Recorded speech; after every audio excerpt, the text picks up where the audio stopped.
चलिए दोस्तों रेडी हो जाइए।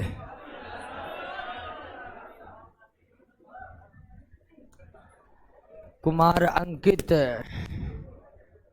सौरभ दास, संदीप ठाकुर,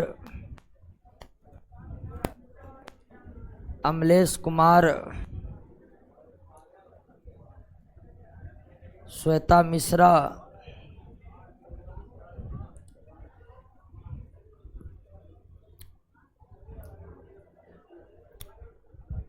प्रश्न हम लोग कर रहे थे और आज इस सिलसिला को समाप्त कर देंगे। आज समाप्त हो जाएगा, लेकिन मोबाइल सब बंद कीजिए, बंद कीजिए मोबाइल।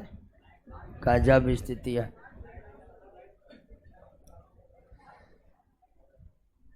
अभी आ रहे थे पीछे में वेब सीरीज देख रहा था खोल खोल के।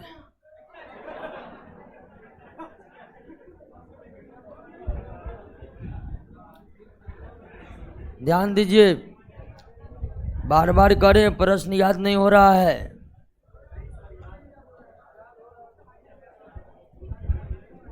पाँच से सात वाला जो बैच था बायोलॉजी चल रहा है, उसमें आज एक दो को ट्राई किए, सब पूरा नशे में था। मतलब गंभीरता की बहुत ज़्यादा कमी है। सबको लगता है कि थोड़ा बहुत कर लिए नौकरी हो जाएगा, उसके बाद पूरा जीवन आनंद में बीतेगा। अब उसको पता नहीं है कि एक से एक धुरंधर मार्केट में पहले से रेडी है, तो बिना प्रश्न रटे कुछ होने जाने वाला नहीं है।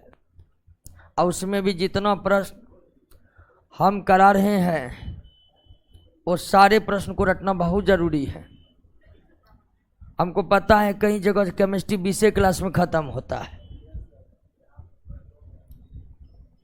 लेकिन उससे क्या होगा? आपका रिजल्ट बन जाएगा। हम पर आरोप लगाता है कि बहुत दिन तक पढ़ाता। अरे बहुत दिन तक, बहुत सिलेबस है तो बहुत दिन तक नहीं पढ़ाएगा।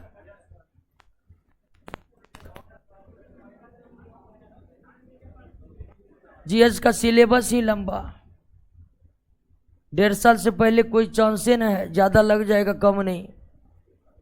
और नौकरी करने में औसतन 2 साल लग ही जाते हैं, और 2 साल हमको 2 घंटा दे रहे हैं तो कौन बहुत का समय हमारे पीछे आप बर्बाद कर रहे हैं? क्या जल्दी करना है? 4 घंटा क्लास कर लीजिए, एक बैच ऑफलाइन एक बैच ऑनलाइन, तुरंत समाप्त हो जाएगा।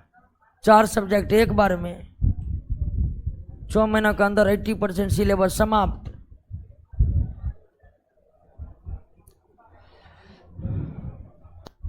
अब बहुत,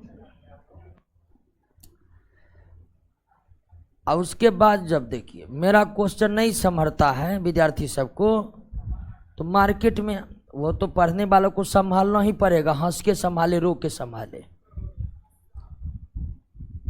अगर आप हमारे, क्या हुआ जी, काला चश्मा है? अच्छा, नहीं भले आई फ्लू हो गया है तो भले काला चश्मा लगे दे, वायरस नहीं फैलेगा, ठीक है। और टोपी देखिए ना, महाकाल का लगे ले, बदल लीजिए टोपी। आएगो को कौन टोपी, उस पर बुआई लिखल रहा था, नहीं ऊपर की। गजब का मतलब प्रचलन चल रहा है।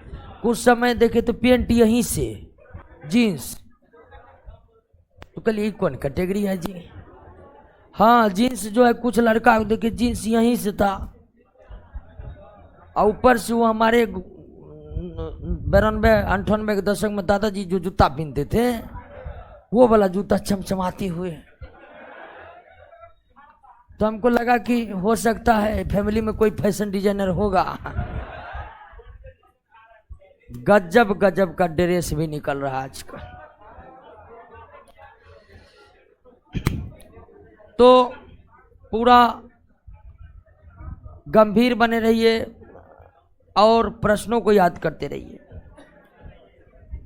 और जीएस में तो हम पूरा आसान बना ही दिए हैं कि आप सिर्फ क्वेश्चन को याद करिए, बाकी सब कुछ छोड़ दीजिए, केवल क्वेश्चन को याद कीजिए। आइए दोस्तों, अब शुरुआत करते हैं, क्योंकि अगला चैप्टर इससे भी ज्यादा लंबा है। लोहे की सतह पर लगाया जाने वाला पेंट लोहे को जंग लगने से बचाता है। ध्यान दीजिए, आप सुनिए, बातों को सुनिए। लोहे के सतह पर लगाया जाने वाला पेंट लोहे को जंग लगने से बचाता है। लोहा में जंग लगने का कारण क्या है? नमी और ऑक्सीजन। नमी का मतलब जल। तो अगर हम लोहे पर पेंट कर देते हैं तो लोहा का संपर्क वायुमंडल के ऑक्सीजन और नमी दोनों से खत्म हो जाता है और लोहा जंग लगने से बच जाता है। तो लोहे के सतह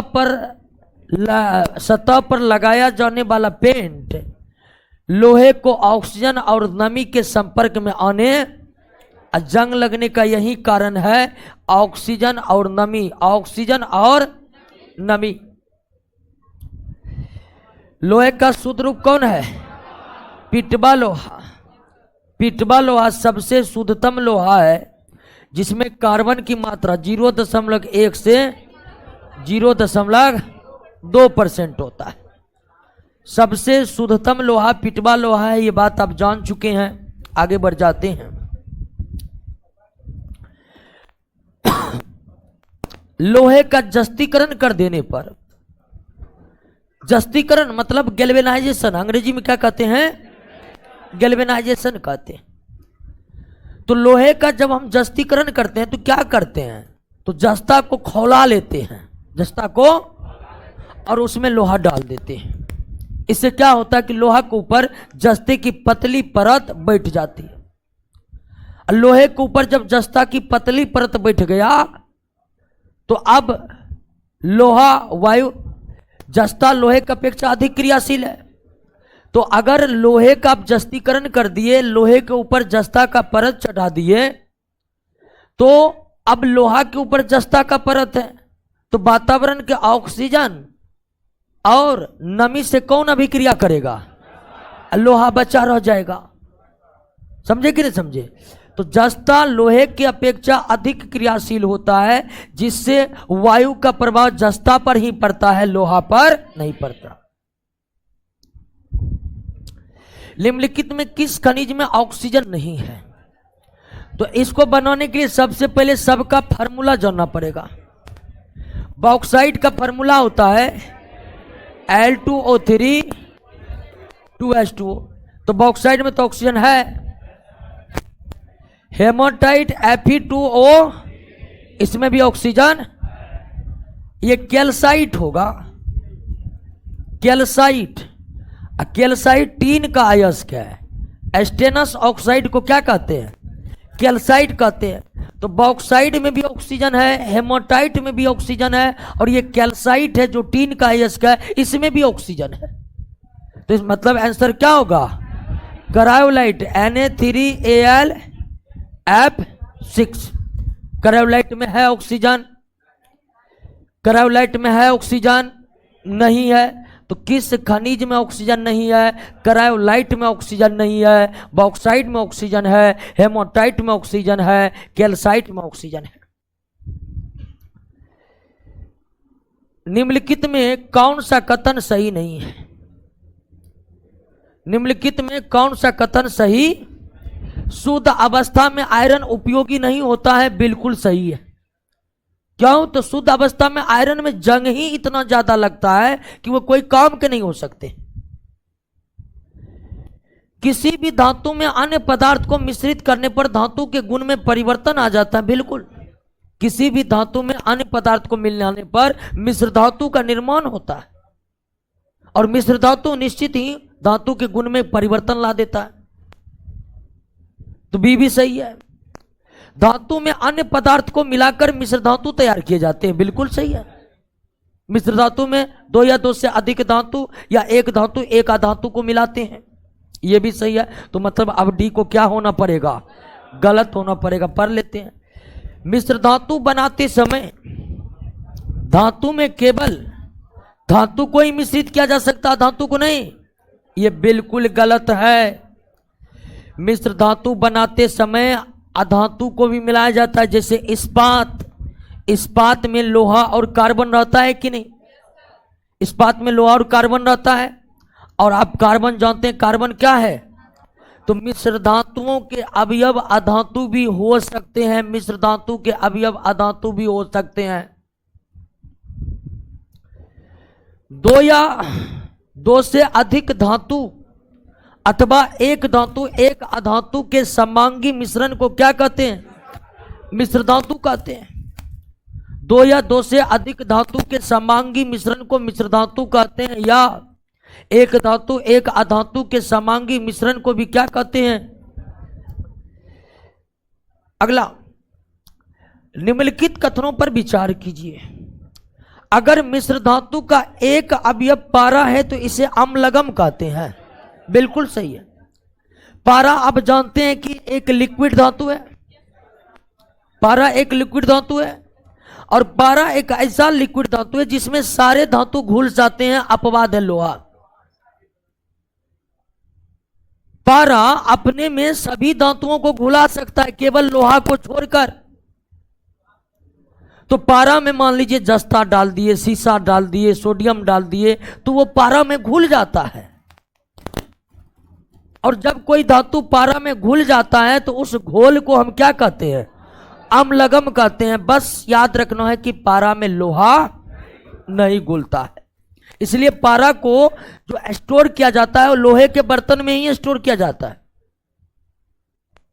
तो यह बिल्कुल सही है कि अगर मिश्र धातु का एक अवयव पारा है तो उसे हम अम्लगम कहते हैं, उसे हम अम्लगम कहते हैं।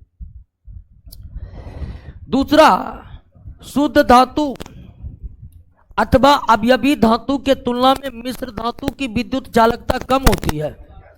शुद्ध धातु अथवा अवयवी धातु के तुलना में मिश्र धातु की विद्युत चालकता कम होती है। बिल्कुल सही है। मिश्र धातु हम डिटेल में पढ़ाए हुए हैं कि जब धातुओं को मिश्र धातु में परिवर्तित करते हैं तो उसकी विद्युत चालकता, उसकी आघात वर्धनीयता, उसकी तन्यता, उसका मेल्टिंग पॉइंट घट जाता है, कठोरता बढ़ जाता है, उपयोगिता बढ़ जाता है, संक्षारण प्रतिरोधी हो जाते। तो जब धातुओं को मिलाकर या धातु अधातु को मिलाकर मिश्र धातु तैयार करते हैं तो मिश्र धातु का आघात वर्धनीयता, तन्यता वो कम हो जाते हैं, मेल्टिंग पॉइंट, बॉइलिंग पॉइंट वो कम हो जाते हैं, विद्युत चालकता, उष्मीय चालकता वो कम हो जाती है। बढ़ता क्या है, उपयोगिता बढ़ जाती है, संक्षारण प्रतिरोधी हो जाते हैं, कठोरता, मजबूती बढ़ जाती है। तो ये सही है। कभी कभी मिश्र धातु का गलनांक इसके अवयवी धातु के गलनांक से भी कम होता है। बिल्कुल सही। तीनों का तीनों कथन क्या है, तीनों का तीनों कथन क्या है। निम्नलिखित में कौन सा कथन सही है। शुद्ध गोल्ड यानी शुद्ध सोना 24 कैरेट का होता है, जो अत्यंत मृदु होता है, जिसके कारण इससे आभूषण नहीं बनाए जा सकते। बिल्कुल सही। शुद्ध सोना 24 कैरेट का होता है और यह इतना मुलायम होता है कि इसे कागज की तरह फाड़ सकते, तो उससे आभूषण बनेगा नहीं बनेगा। सही है। पहले गोल्ड को कठोर बनाने के लिए सिल्वर अथवा कॉपर के साथ इसका मिश्र धातु बनाया जाता है। बिल्कुल सही है। भारतवर्ष में सामान्यतः गहनों एवं आभूषणों के निर्माण के लिए 22 कैरेट गोल्ड का उपयोग किया जाता है। बिल्कुल सही, बिल्कुल सही। तीनों का तीनों कथन क्या है, सही है। तीनों का तीनों कथन क्या है। मिश्र धातु की आघात वर्धनीयता तथा तन्यता उसके धातु की तुलना में क्या होती है, कठोरता अधिक होती है, उपयोगिता, संचारण प्रतिरोधी अधिक होता है, रिएक्टिविटी कम होता है, कम होता है। मिश्र धातु का द्रव्यमान, यहां द्रव्यमान होगा, मिश्र धातु का द्रव्यमान तथा विद्युत चालकता उसके अवयवी धातु के तुलना में क्या होता है? कम होता है। मिश्र धातुओं की द्रव्यमान तथा विद्युत चालकता उसके अवयवी धातु के तुलना में कम होता है। धातुओं को मिश्र धातु में परिवर्तित कर देने पर उसकी गुणवत्ता एवं मजबूती बढ़ जाती है। बिल्कुल सही कथन है। मिश्र धातु संचारण अवरोधक होते हैं, मतलब कम कोरोजन होता है उसमें। बिल्कुल सही है। दोनों कथन क्या है? सही है। दोनों कथन सही है। कौन एक मिश्र धातु नहीं है? जिंक। जिंक धातु है यह मिश्र धातु। पित्तल मिश्र धातु है, कांसा मिश्र धातु है, इस्पात मिश्र धातु है, लेकिन जिंक हमारा धातु है। जिंक धातु है। इस्पात किसका मिश्र धातु है? लोहा तथा कार्बन का है। इस्पात लोहा और कार्बन का मिश्र धातु है। लोहा और कार्बन का मिश्र धातु है। निम्नलिखित कथनों पर विचार कीजिए। इस्पात में कार्बन का अंश या ढलवा होगा। ढलवा लोहा एवं पिटवा लोहा के मध्य होता है। बिल्कुल सही है। इस्पात में कार्बन की मात्रा 0.1 से लेकर 1.5% होता है। ढलवा लोहा में इससे ज्यादा होता है, पिटवा लोहा में इससे कम होता है। तो बिल्कुल सही कथन है कि इस्पात में कार्बन का अंश ढलवा लोहा एवं पिटवा लोहा के मध्य होता है। बिल्कुल सही कथन है। और इस्पात में कार्बन की मात्रा 0.1 से 1.5% होता है। दोनों कथन आपका क्या है? सही है। दोनों कथन आपका क्या है? नेक्स्ट, स्टील का उत्पादन किया जाता है बेसेमर विधि के द्वारा। हालांकि बेसेमर विधि अब काफी पुरानी विधि हो गई है, प्रायः इसका इस्तेमाल अब नहीं होता है। 336 नंबर पाइए। सीमेंटेशन विधि द्वारा पिटवे लोहों को इस बात में बदला जाता है। क्या यह सही है? सही है ना? बताए हुए हैं, सही है। सीमेंटेशन विधि के द्वारा पिटवे लोहे को इस्पात में बदला जाता है। हालांकि यह प्रक्रिया बहुत कम उपयोग में लाई जाती है, क्योंकि 90% से ज्यादा इस्पात का उत्पादन ढलवे लोहे से ही होता है। पहला कथन सही है। बेसेमर विधि द्वारा ढलवा लोहा से इस्पात बनाया जाता है। बिल्कुल सही है। बेसेमर विधि द्वारा ढलवा लोहा से इस्पात बनाया जाता है। ढलवा लोहा से अच्छी किस्म का इस्पात प्राप्त करने के लिए आजकल सबसे अधिक लिंज डोनाविच विधि का व्यवहार किया जाता है। बिल्कुल सही है। तीनों का तीनों कथन सही है। नेक्स्ट,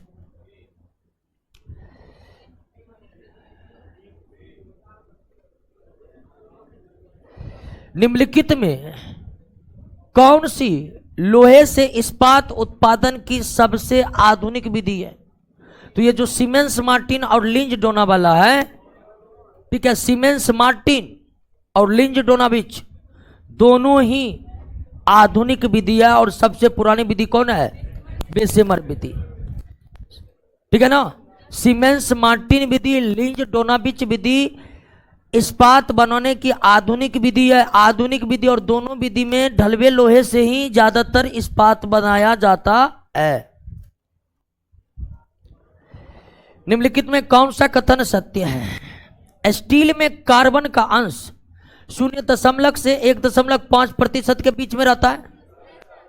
बिल्कुल सही है। मृदु स्टील यानी कि सॉफ्ट स्टील में कार्बन की मात्रा 0.1 से 0.4%, यह भी सही है।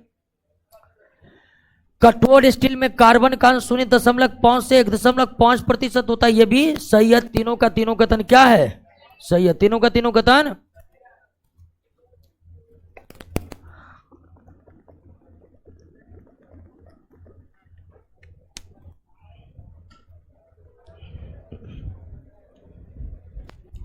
नेक्स्ट, कठोर स्टील को 1123 केल्विन ताप तक गर्म करने के बाद ठंडे जल से निबज्जीकरण, मतलब इस्पात को गर्म कर डायरेक्ट उसको ठंडे जल में डाल देना, यह प्रक्रिया क्या कहलाता है? समन कहलाता है। पूरा गर्म कर ठंडे जल में डाल देना क्या कहलाता है? समन कहलाता है। समित इस्पात को गर्म करके धीरे धीरे ठंडा होने देना क्या कहलाता है? समित इस्पात को टेम्परिंग ही किया जाता है। समित इस्पात को टेम्परिंग ही किया जाता है, हम जानते हैं। इस्पात को रक्त तप्त गर्म कर पुनः धीरे धीरे ठंडा करना क्या कहलाता है? अनिलिंग कहलाता है। इससे इस्पात और भी ज्यादा सॉफ्ट हो जाते हैं, मजबूत हो जाते हैं। निम्नलिखित में कौन इस्पात अत्यंत कठोर एवं दृढ़ होता है? वो मैग्नीज इस्पात है। अत्यंत कठोर एवं मृदु जो होते हैं वो मैग्नीज इस्पात होते हैं। मैग्नीज इस्पात। हेलमेट तथा शैल संदलन यंत्र यानी रॉक क्रशिंग मशीन, पहाड़ों को तोड़ने वाला मशीन किससे बनाए जाते हैं? मैग्नीज इस्पात से, क्योंकि ये सबसे कठोरतम इस्पात है। सबसे कठोरतम इस्पात है। मैग्नीज इस्पात में मैग्नीज की प्रतिशत मात्रा 7 से 20% होता है। 7 से 20% होता है। ट्रांसफार्मर तथा विद्युत चुंबक बनाने के लिए सिलिका इस्पात। ट्रांसफार्मर और विद्युत चुंबक को अस्थायी चुंबक भी कहते हैं। विद्युत चुंबक को क्या कहते हैं? अस्थायी चुंबक भी कहते हैं। विद्युत चुंबक को अस्थायी चुंबक भी कहते हैं। विद्युत चुंबक को अस्थायी चुंबक भी कहते हैं। तो ट्रांसफार्मर तथा अस्थायी चुंबक बनाने में सिलिका इस्पात का इस्तेमाल किया जाता है। निम्न में कौन सा इस्पात अम्ल प्रतिरोधी होता है, अतः इससे अम्लों के परिवहन एवं ढुलाई के लिए पंपों एवं पाइपों का उत्पादन किया जाता है? तो ये भी कौन है? सिलिका इस्पात। सिलिका इस्पात जो है वो अम्ल प्रतिरोधी होते हैं, यानी अम्लों का प्रभाव उस सिलिका इस्पात पर नहीं पड़ता है। अस्थायी चुंबक किससे बनाए जाते हैं? अस्थायी चुंबक या विद्युत चुंबक नर्म लोहा से, और अस्थायी चुंबक कोबाल्ट इस्पात से बनाए जाते हैं। किससे बनाए जाते हैं? कोबाल्ट इस्पात से बनाए जाते हैं। कोबाल्ट इस्पात से बनाए जाते हैं। जंगरोधी इस्पात को तैयार करने के लिए, यानी ऐसे इस्पात जिसमें जंग ना लगे, जंगरोधी इस्पात को तैयार करने के लिए जो सबसे महत्वपूर्ण कंपोनेंट है मिलाया जाता है वो कौन है? क्रोमियम। कौन है? जंग रहित लोहा बनाने में प्रयुक्त महत्वपूर्ण धातु है क्रोमियम एवं टंगस। सॉरी नहीं, क्रोमियम और निकेल। क्रोमियम और निकेल। निकेल है। क्रोमियम और निकेल। क्रोमियम और निकेल। हवाई जहाज, मोटर कार, बाइसाइकिलों के हिस्से एवं पुर्जे निम्नलिखित में किस इस्पात से निर्मित किए जाते हैं? तो ये क्रोमियम और निकेल इस्पात। क्रोमियम और निकेल इस्पात एकदम चांदी की तरह सफेद होते हैं यह इस्पात। स्टील को कठोरता प्रदान करने के लिए क्या मिलाए जाते हैं?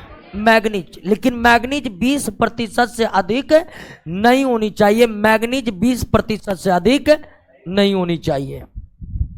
निम्नलिखित में किस इस्पात से उच्च वेग मशीन एवं वेधन यंत्रों का निर्माण किया जाता है? ड्रिलिंग टूल्स का निर्माण किया जाता है। वो टंगस्टन इस्पात है। कौन इस्पात है? टंगस्टन इस्पात। टंगस्टन इस्पात से ही उच्च वेग मशीन, ड्रिलिंग टूल्स का निर्माण किया जाता है। टंगस्टन इस्पात। इस्पात में निकेल 46% उपस्थित होता है, तो उससे वैज्ञानिक उपकरण एवं यंत्र निर्मित किए जाते हैं? बिल्कुल गलत है। वैज्ञानिक उपकरण निर्मित करने वाले इस्पात में निकेल की मात्रा कितनी होनी चाहिए? वैज्ञानिक उपकरण बनाने वाले इस्पात में निकेल की मात्रा कितनी होनी चाहिए? 36 होनी चाहिए। पहला कथन गलत है। दूसरा, इस्पात में निकेल 36% उपस्थित है, तो उससे लैंप बल्ब तथा रेडियो बल्ब बनाने वाले इस्पात में निकेल कितना रहनी चाहिए? इस तरह से आपका दोनों कथन क्या हो गया?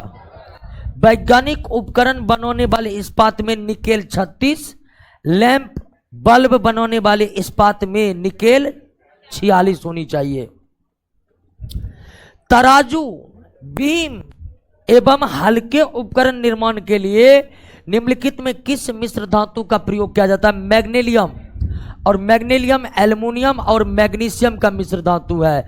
एल्युमिनियम और मैग्नीशियम का मिश्र धातु है। यह मैग्नीशियम मिश्र धातु अत्यंत मजबूत, अत्यंत हल्का होता है।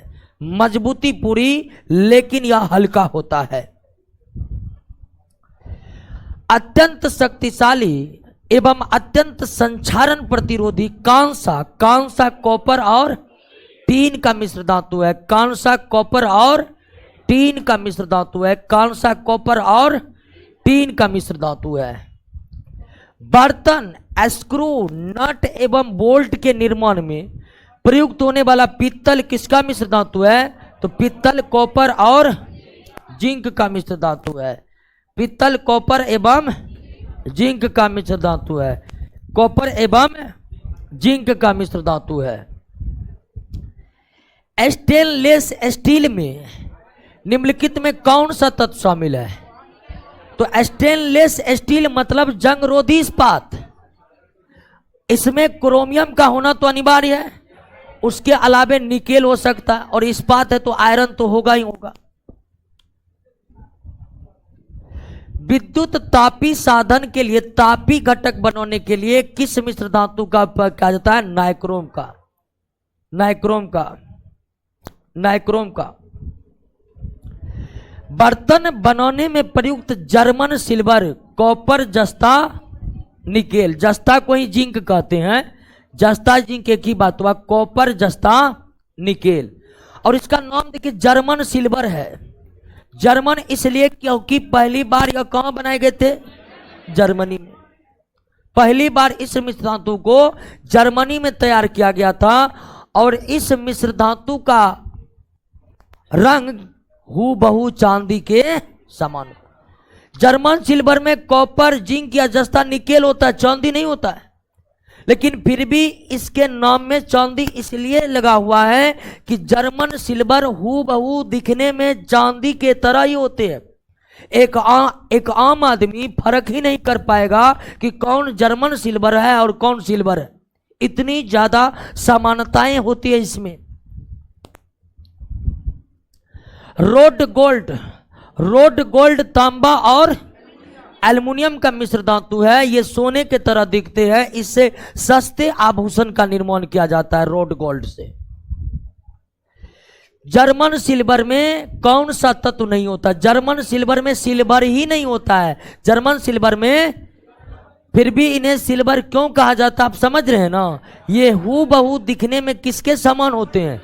सिल्वर के ही समान होते हैं। निम्नलिखित में कौन सही नहीं है? पित्तल, तांबा और जस्ता का मिश्र धातु है, सही है। स्टेनलेस स्टील, लोहा और क्रोमियम का मिश्र धातु है, बिल्कुल सही है। सफेद सोना प्लेटिनम को कहा जाता है। सफेद सोना किसको कहा जाता है? इसलिए ये गलती है। गुलाबी सोना भी मिश्र धातु है, सोना और तांबा का। कौन सा सुमेलित नहीं है? पित्तल सही है, मैग्नीशियम सही नहीं है। मैग्नीशियम में एल्युमिनियम और मैग्नीशियम रहता है। एल्युमिनियम और मैग्नीशियम रहता है। मैग्नीशियम में एल्युमिनियम और मैग्नीशियम रहता है। एल्युमिनियम और मैग्नीशियम रहता है। इससे तराजू बनाए जाते, तराजू बनाए जाते हैं। गन मेटल, गन मेटल में तांबा, जिंक और टीन होता है। तांबा, टीन एवं जिंक। इससे टैंक बनाए जाते हैं, तोप बनाए जाते हैं, बंदूक बनाए जाते हैं। इसलिए इसका नाम क्या है? Gun metal. सुरक्षा उपकरण या रक्षा उपकरण का निर्माण गन मेटल से किया जाता है। टैंक का बॉडी, तोप का बॉडी, बंदूक का बॉडी बनाने में व्यापक तौर पर इस्तेमाल होता है किसका? गन मेटल का। गन मेटल किसका मिश्र धातु है? तांबा, टीन एवं जिंक का। तांबा, टीन एवं नेक्स्ट। विद्युत यंत्र बनाने में काम आने वाला मैग्नीन, यहां पर मैग्नीज नहीं होगा, मैग्नीन होगा। अंग्रेजी नाम सही है मैग्नीन। मैग्नीन में कॉपर, निकेल और मैग्नीज होते हैं। मैग्नीन में कॉपर, मैग्नीज और निकेल होते हैं। कॉपर, मैग्नीज और निकेल होते हैं। कॉपर, मैग्नीज और निकेल होते हैं। नेक्स्ट, निम्नलिखित में कौन सा सही सुमेलित नहीं है? यहां पर हाँ देखिए, यही यहां पर मैग्नीन होगा। क्या होगा? मैग्नीन होगा। और मैग्नीन में मैग्नीशियम रहता है कि मैग्नीज रहता है? मैग्नीज रहता है। यही आपका सुमोलित नहीं है, बाकी सब सुमोलित है। मैग्नीज की जगह मैग्नीन लिखिए और मैग्नीन का कंपोनेंट कॉपर, मैग्नीज और निकेल है, लेकिन आपके ऑप्शन में मैग्नीज की जगह मैग्नीशियम दे दिया गया, इसलिए ये गलत है। एक मिश्र धातु में 90% कॉपर, 10% टीन, यानी कॉपर और टीन किसका मिश्र धातु है? ब्रॉन्ज। ब्रॉन्ज को हिंदी में क्या कहते हैं? कांसा कहते हैं। कांसा कॉपर और टीन का मिश्र धातु है। कांसा कॉपर और टीन का मिश्र धातु है। कांसा कॉपर और टीन का मिश्र धातु है। निम्नलिखित में किस प्रक्रिया द्वारा धातु अधिक मजबूत हो जाती है? तो जब हम धातु को किस में बदल देते हैं? मिश्र धातु में धातु को किस में बदल देते हैं? तो वो काफी ज्यादा मजबूत हो जाता है। मजबूत। निम्नलिखित में कौन सा कथन सही है? कौन सा कथन सही है? शुष्क ऑक्सीजन गैस के संपर्क में आकर लोहे में जंग लग जाता नहीं। लोहे में जंग लगने के लिए ऑक्सीजन के साथ साथ नमी की भी उपस्थिति अनिवार्य है। पहला कथन गलत है। वायु रहित जल में लोहे में जंग पकड़ लेता नहीं। जंग पकड़ने के लिए ऑक्सीजन और नमी का एक साथ उपस्थिति अनिवार्य है। बी भी गलत है।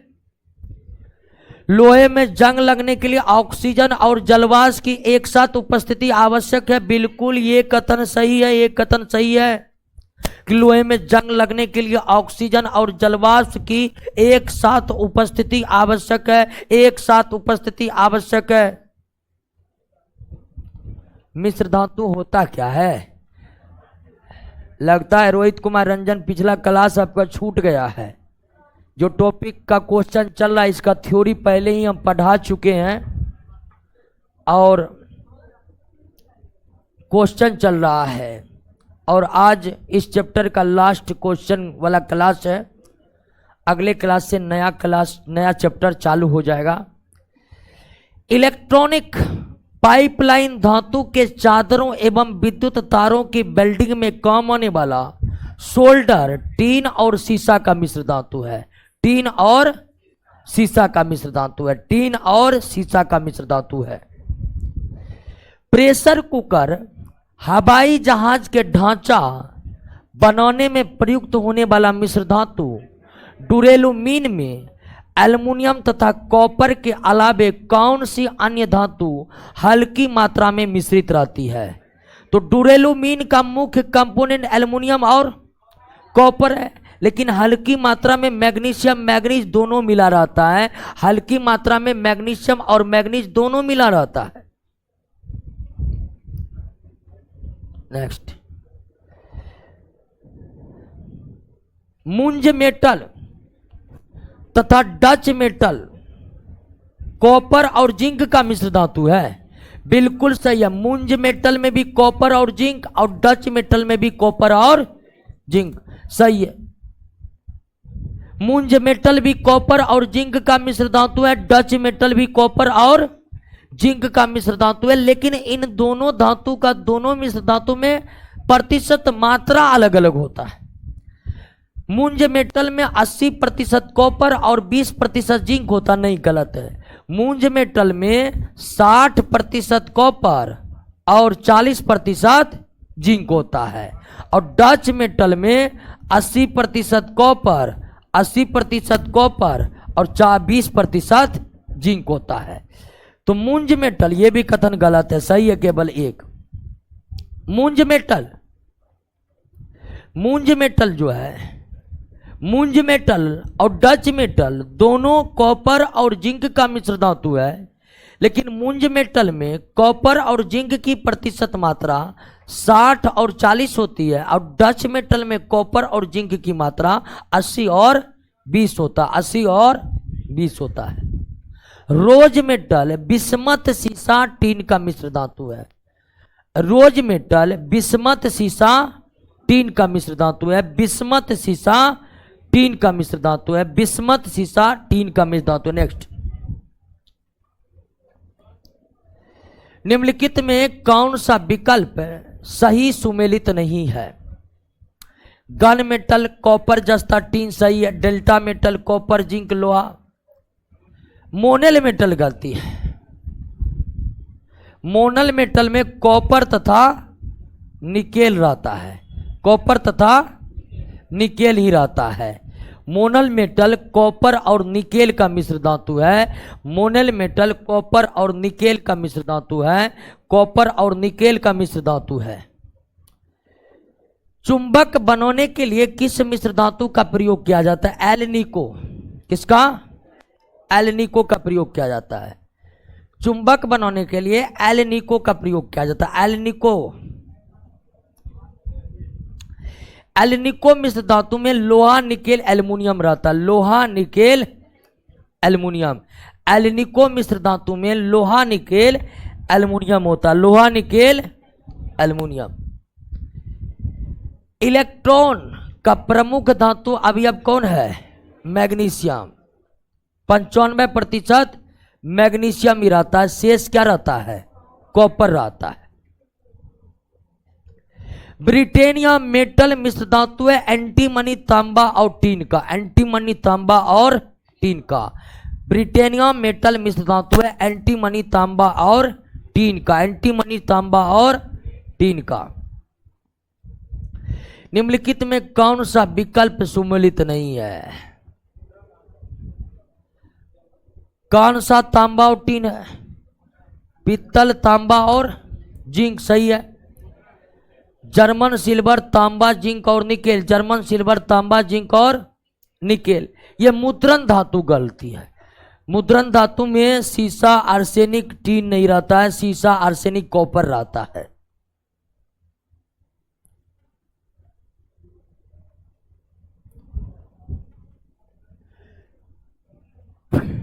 फ्यूज तार जो है, फ्यूज तार जो है टीन और सीसा, इसको सोल्डर भी कहा जाता है। क्या कहा जाता है? सोल्डर। फ्यूज तार टीन और सीसा के मिश्र धातु का बनाया जाता है। इन्हें सोल्डर भी कहा जाता है। इलेक्ट्रॉनिक सर्किटों को जोड़ने के लिए प्रयुक्त किए जाने वाले टांके सोल्डर किसके मिश्र धातु है? टीन और सीसा का मिश्र धातु है। टीन और सीसा का मिश्र धातु है। सीमेंट का पता सर्वप्रथम किसने लगाया?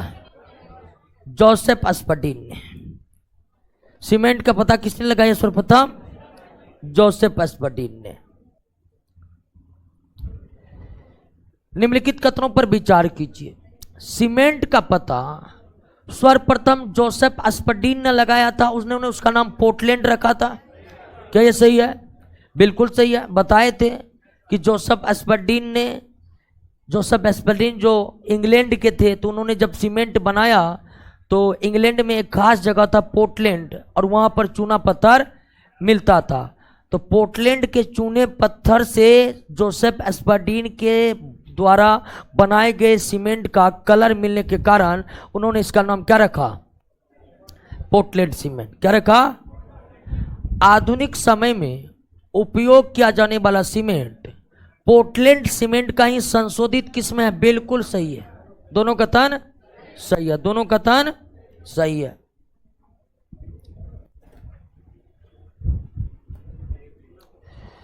सीमेंट उत्पादन हेतु कच्चे पदार्थ के रूप में चूना पत्थर यानी कि कैल्शियम कार्बोनेट और चिकनी मिट्टी दोनों की आवश्यकता है। चूना पत्थर, कैल्शियम कार्बोनेट और चिकनी मिट्टी दोनों की आवश्यकता है सीमेंट बनाने के लिए। पोर्टलैंड सीमेंट में निम्नलिखित में कौन सा एक चूना, सिलिका, एल्यूमिना और फेरिक ऑक्साइड की मात्रा का सही अनुक्रम है? तो मात्रा याद है। कैल्शियम ऑक्साइड कितना? 60 से 70%। सिलिका जो सिलिकॉन डाइऑक्साइड को कहते कितना 20 से 25%, एल्युमिनियम ऑक्साइड 5 से 10%, फेरिक ऑक्साइड 2 से, तो सबसे ज्यादा कैल्शियम ऑक्साइड, उससे कम सिलिका, उससे कम एल्युमिनियम ऑक्साइड, सबसे कम लौ ऑक्साइड। तो आंसर क्या हो जाएगा सी।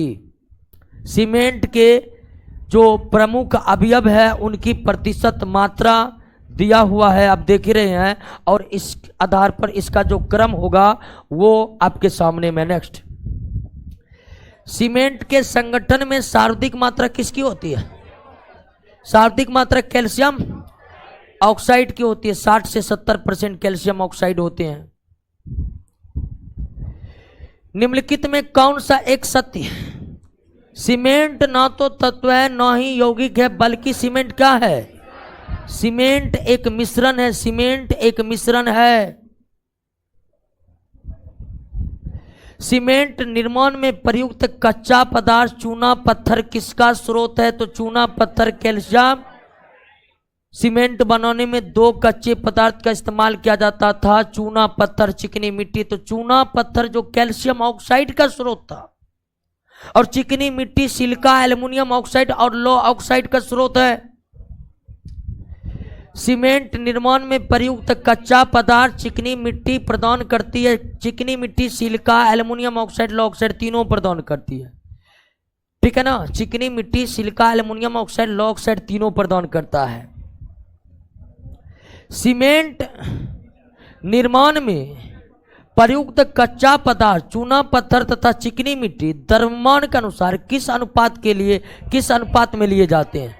तो 3 अनुपात 3 भाग चूना पत्थर 1 भाग चिकनी मिट्टी, 3 भाग चूना पत्थर 1 भाग चिकनी मिट्टी। सीमेंट एक प्रकार के मिश्रण है जिसके संगठन में उपस्थित रहते हैं।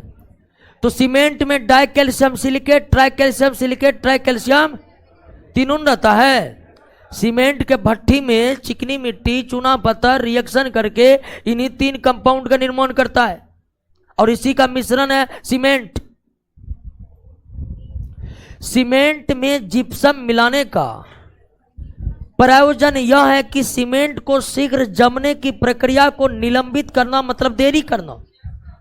सीमेंट में जल मिलाने पर तेज गति से जम जाती है, ठोस बन जाती है, इसलिए सीमेंट की उपयोगिता बढ़ाया जाए इसके लिए उसमें थोड़ा जिप्सम मिलाया जाता है। चूना लेप यानी मोटार, मोटार किसका मिश्रण है? सीमेंट और बालू का। मोटार किसका मिश्रण है? सीमेंट और बालू का मिश्रण है। ईंट एवं पाषाण खंड, पाषाण खंड का मतलब पत्थर, पाषाण खंड का मतलब ईंट एवं पाषाण खंडों को जोड़ने के लिए सीमेंट तथा बालू से तैयार किया गया मिश्रण को क्या कहते हैं? सीमेंट तथा बालू से तैयार किया गया मिश्रण क्या कहलाता है? मोटार कहलाता है। सीमेंट तथा बालू से तैयार किया गया मिश्रण क्या कहलाता है? मोटार कहलाता है। सीमेंट और बालू से तैयार किया गया मिश्रण मोटार कहलाता है।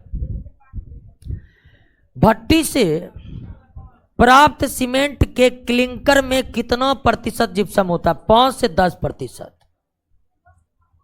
नहीं सॉरी, हाँ 2 से 5% जिप्सम प्रतिशत मिलाया जाता है। 2 से 5%, 2 से 5%। भवनों के निर्माण में होने वाला, उपयोग होने वाला कंक्रीट, कंक्रीट की बात करें तो इसमें बालू सीमेंट और पत्थर, बालू सीमेंट और पत्थर, बालू सीमेंट और पत्थर। सीमेंट बनाने के लिए किसके मिश्रण को खूब तप्त किया जाता है? तो चूना पत्थर तथा मृत्तिका। मृत्तिका का मतलब यहां चिकनी मिट्टी से है, मृत्तिका का मतलब चिकनी मिट्टी से। सीमेंट बनाने के लिए चूना पत्थर और चिकनी मिट्टी के मिश्रण को भट्टी में कितने ताप तक गर्म किया जाता है? 1773 केल्विन। कांच के भट्टी का ताप 1673, मतलब कांच के भट्टी के बारे में बात कर रहे थे। 2 को भट्टी के बारे में बताए थे ना। पित्तल, किसकी मौजूदगी में निरंतर रहने से वायु में रंगहीन हो जाता, कलरलेस हो जाता, वह hydrogen sulphide, hydrogen sulphide, hydrogen sulphide.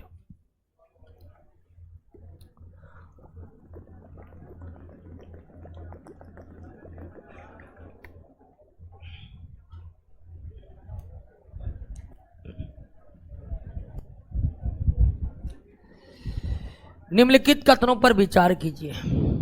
जल के साथ सीमेंट को मिलाने पर यह जल अवशोषित कर कुछ समय बाद कठोर ठोस में बदल जाता है, इसे सीमेंट का जमना कहते हैं। बिल्कुल सही है। सीमेंट का जमना एक जलयोजन प्रक्रिया है। बिल्कुल, जो सीमेंट में जल मिलाने पर सीमेंट कुछ देर के बाद जम गया तो ये जलयोजन, हाइड्रेशन प्रोसेस है। दोनों कथन क्या है? सही है। पोर्टलैंड सीमेंट कैल्शियम सिलिकेट और कैल्शियम एल्यूमिनेट का मिश्रण है। याद रखिएगा कि सीमेंट में कोई भी कंपाउंड होगा किसका? कैल्शियम का। फेरस का नहीं होगा, सोडियम का नहीं होगा, होगा तो कैल्शियम का। Di calcium silicate, tri calcium silicate, tri calcium aluminate, इन सब का मिश्रण है आपका सीमेंट। सामान्य कांच का निम्नलिखित में किस रासायनिक सूत्र के द्वारा व्यक्त किया जाता है? तो यहां पर देखिए 6 छूट गया है, यहां 6 दे दीजिएगा तब आंसर सही हो जाएगा।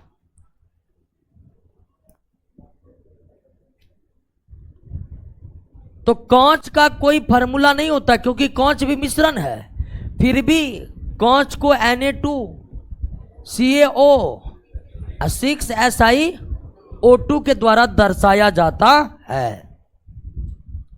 नेक्स्ट, कांच में प्रयुक्त होने वाला कच्चा पदार्थ।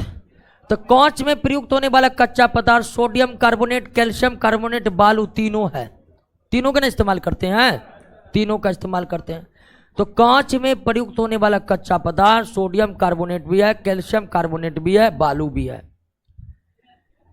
कांच निर्माण हेतु सोडियम कार्बोनेट, कैल्शियम कार्बोनेट तथा बालू के तैयार किए गए मिश्रण को क्या कहते हैं? बैच। और हेमाटाइट में चूना पत्थर कोक मिलाकर मिश्रण तैयार किया तो उसे क्या कहते हैं? चार्ज। कांच के निर्माण हेतु कितना? 1673 केल्विन। कांच के भट्टी का ताप 1673।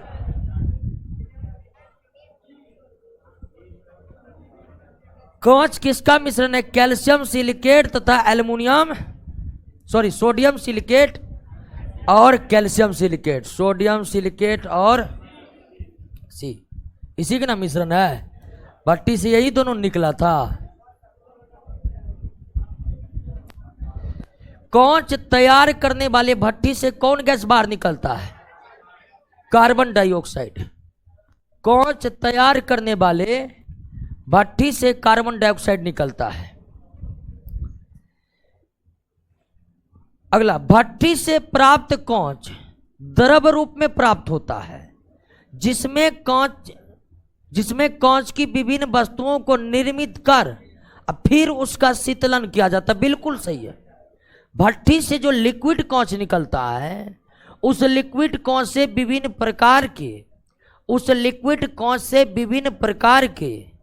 कांच के उपकरण, बर्तन तैयार कर फिर उसे ठंडा किया जाता है। पहला कथन सही है। भट्टी से प्राप्त द्रव कांच को पहले शीतलन कर फिर उससे कांच की विभिन्न वस्तुएं निर्मित, यह संभव है। कांच को ठंडा कर उसका बर्तन बनाइएगा, नहीं, ये गलत है। केवल एक सही है। अगर पहला कथन है कि अगर कांच का शीतलन तीव्र गति से, यानी कांच भट्टी से प्राप्त लिक्विड कांच को अगर तेजी से ठंडा किया जाए तो कांच निर्मित वस्तुएं भंगुर हो जाएगी। क्या ये सही है? बिल्कुल सही है। अगर कांच का शीतलन मध्यम गति से कराया जाए तो कांच निर्मित वस्तु अपारदर्शी हो जाएगी। बिल्कुल ये भी सही है। कांच निर्मित वस्तुओं को मध्यम एवं एक समान गति से शीतलन कराया जाता है। इस प्रक्रिया को अनिलीकरण कहते हैं। बिल्कुल सही है, तीनों कथन सही है।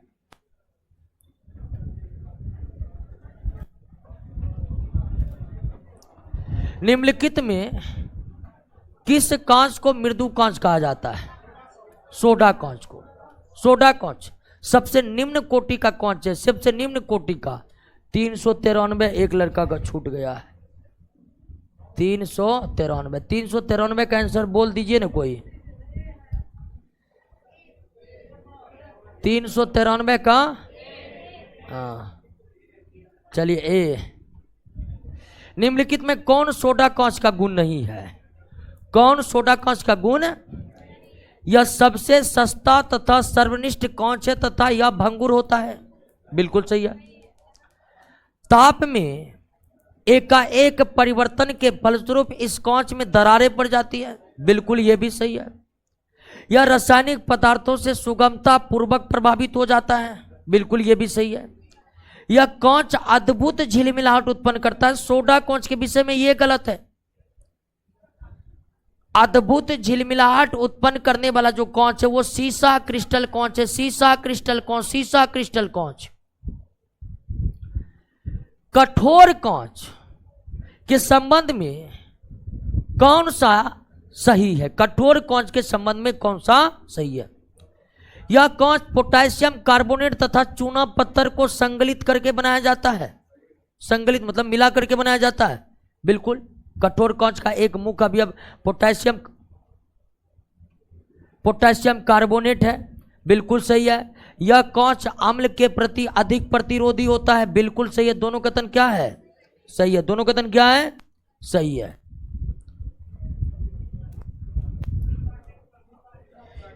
निम्नलिखित में किस कांच का अपवर्तनांक काफी अधिक होता है जिससे यह आकर्षक झिलमिलाहट उत्पन्न करती है?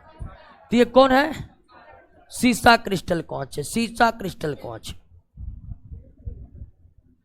सीसा क्रिस्टल कांच, सीसा क्रिस्टल कांच निर्माण में प्रयुक्त होता है। तो सीसा क्रिस्टल का, हाँ, पोटेशियम कार्बोनेट, लेड ऑक्साइड और बालू।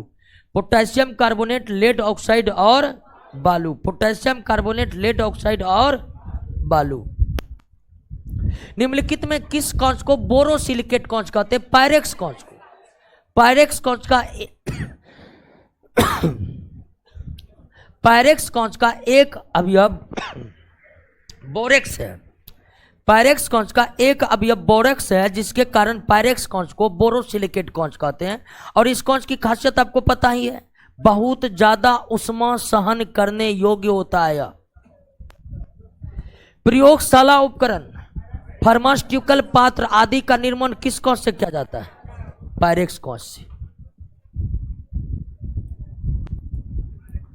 निम्नलिखित में किस कांच की रासायनिक चिर अस्थायित्व तथा तापीय प्रघात प्रतिरोधक अधिक होता है?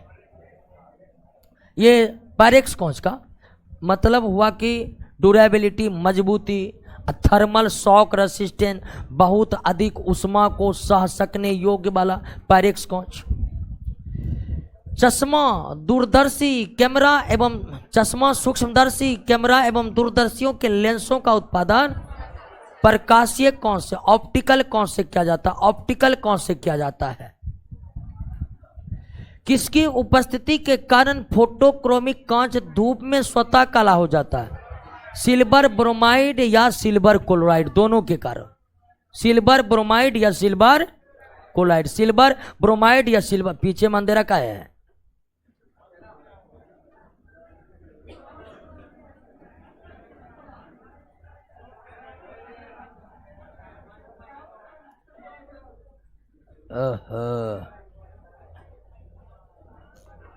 हमको तो लगा क्या हो गया। अरे हल्ला मत करिए।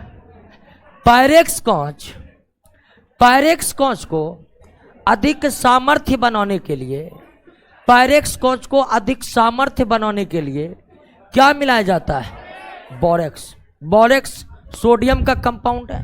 बोरेक्स किसका कंपाउंड है?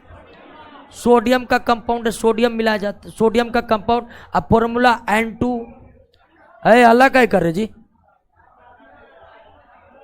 N2B4O7 10H2 यही बोरेक्स का है। तो पायरेक्स कांच को अधिक सामर्थ्य बनाने के लिए उसमें बोरेक्स का योगदान है। बोरेक्स की उपस्थिति के कारण ही पायरेक्स कांच उष्मा सहन शक्ति योग्य बनता है। कांच प्रबलित प्लास्टिक बनाने के लिए किसका कांच? रेशा कांच। निम्नलिखित में कौन सा कांच अद्भुत उष्मारोधी? अद्भुत उष्मारोधी का बात करें ना तो ये क्या है? हाँ, इस कांच को बनाने के लिए भट्ठी से जो लिक्विड कांच निकलता है उसे प्लेटिनम के बर्तन में बने छोटे छोटे छिद्र से सीधे खींचा जाता है।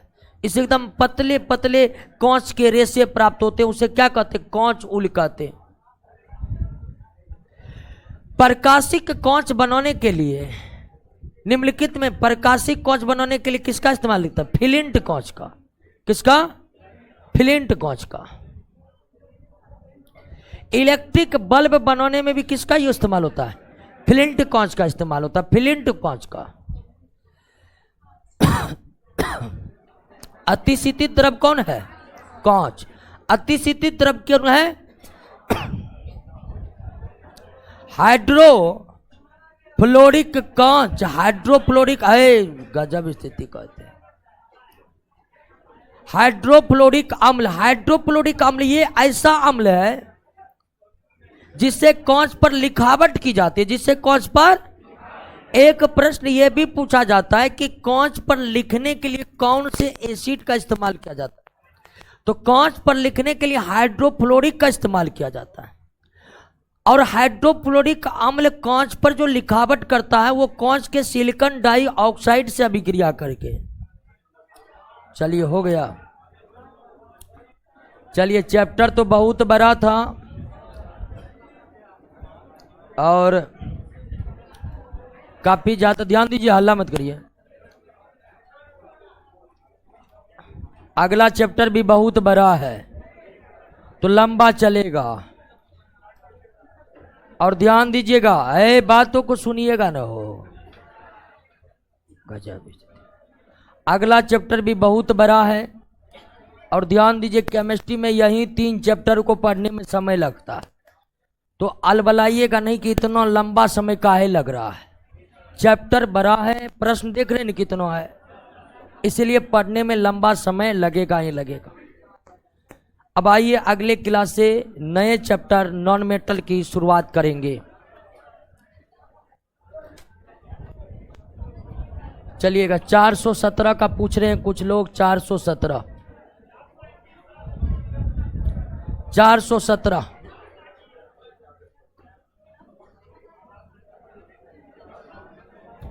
340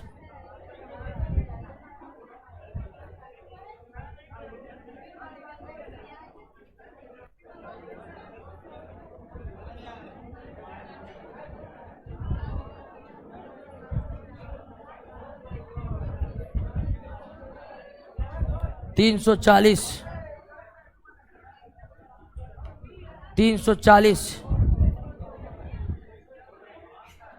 339 भी कुछ लोग कह रहे हैं। तो 340 339 आराम से निकलिए।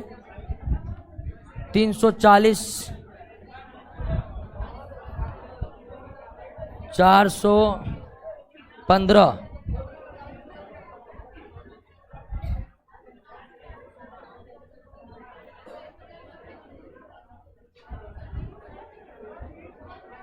415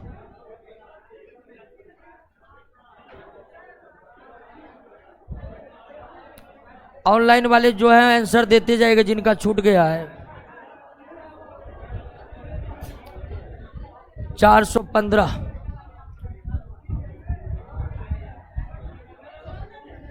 ठीक है दोस्तों, मिलते हैं अगले क्लास में।